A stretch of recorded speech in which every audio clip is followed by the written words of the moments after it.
శ్రీశైలం యాదవ్ ఎందుకు అలాగే ఉండిపోయారంట రాజకీయంగా అనుకున్నంత స్థాయికి వెళ్ళలేదు. మీరు ఇందాక చెప్పినట్టుగా 30 ఏళ్ల కిందట తలసాని శ్రీనివాస్ యాదవ్ ఆయన చాలా సందర్భాల్లో మంత్రిగా పనిచేశారు. మొన్నటి వరకు మంత్రిగా ఆయన ఉన్నారు. ఇప్పుడు కీలక నేతగా ఉన్నారు. శ్రీహరి పెద్ద స్టార్గా ఎదిగారు. కానీ శ్రీశైలం యాదవ్ రాజకీయంగా ఎదగలేదు అనేది పక్కన పెడితే ఆయన పైన అంటే మర్డర్ చేశారని, హత్యాయత్నం ఇలాంటి ఆరోపణలు ఎక్కువగా ఎదుర్కొన్నారు. ఆయన మీద కాదండి, నేను మాట్లాడుతున్నప్పుడు ప్రెస్ వాళ్ళు కూడా నవీన్ మీద కూడా చెప్పారు. నవీన్ కూడా రౌడీ షీటర్ కదా, నవీన్ మీద కేసు ఉంది కదా. నేను ఒకటే చెప్పాను, నవీన్ మీద కేసు ఉంటే, నవీన్ ఒక రౌడీ షీటర్ ఉంటే మరి టికెట్ ఎవరు ఇచ్చారు ఆయనకి, ఎలా ఇచ్చారు election commissioner? You cannot give. This is అంటే మనం మాట్లాడుకోవడం. శ్రీశైలం గారి మీద రౌడీ షీటర్ గా, తర్వాత ఏదో ల్యాండ్ గ్రాబింగ్, తర్వాత అది ఇది ఉంది.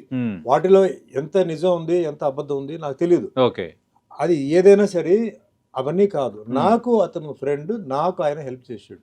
నేను క్రైసిస్ లో ఉన్నప్పుడు, నాకు ఇలాంటి అన్ని కొన్ని రిస్క్ ఉన్నప్పుడు అంతా ఆయన హెల్ప్ చేసాడు.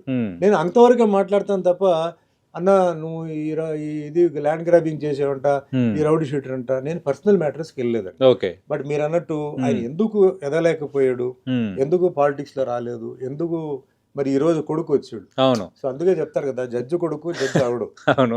సో అట్లా ఇప్పుడు ఏంటంటే ఆయన కొడుకు ఈ రోజు ప్రూవ్. ఎందుకంటే నవీన్ యాదవ్ గెలిచిన తర్వాత వాళ్ళ ఇంట్లో సంబరం చూస్తే, అంటే ఎన్నో రోజుల నుంచి ఎదురు చూస్తుంది ఆ కుటుంబం.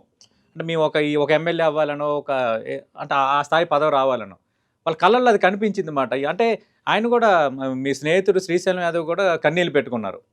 అంటే బేటా నువ్వు సాధించావరా అని ఆయన చూసాం. ఆనందం అదంటున్నాను. ఇన్ని సంవత్సరాలు సిటీ రాజకీయాలతోని నడిబొడ్డున బాగా సంబంధాలు ఉన్న శ్రీశైలం యాదవ్ మిగతా లీడర్స్ లాగా ఎందుకు ఎదగలేకపోయాడు అనేది ఇప్పుడు అది it's a matter of time అండి. రైట్.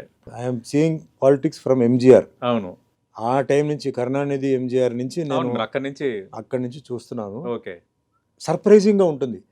వీడు ఎట్లా గెలిచాడు, వీడికి ఏం తెలుసు పాలిటిక్స్, వీడు ఎక్కడ తిరిగాడు, వాడు విన్ అవుతాడు, ఎంపీ అవుతాడు, తర్వాత వాడు సెంట్రల్ మినిస్టర్ కూడా అయ్యాడు.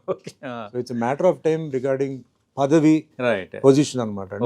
అండ్ అంటే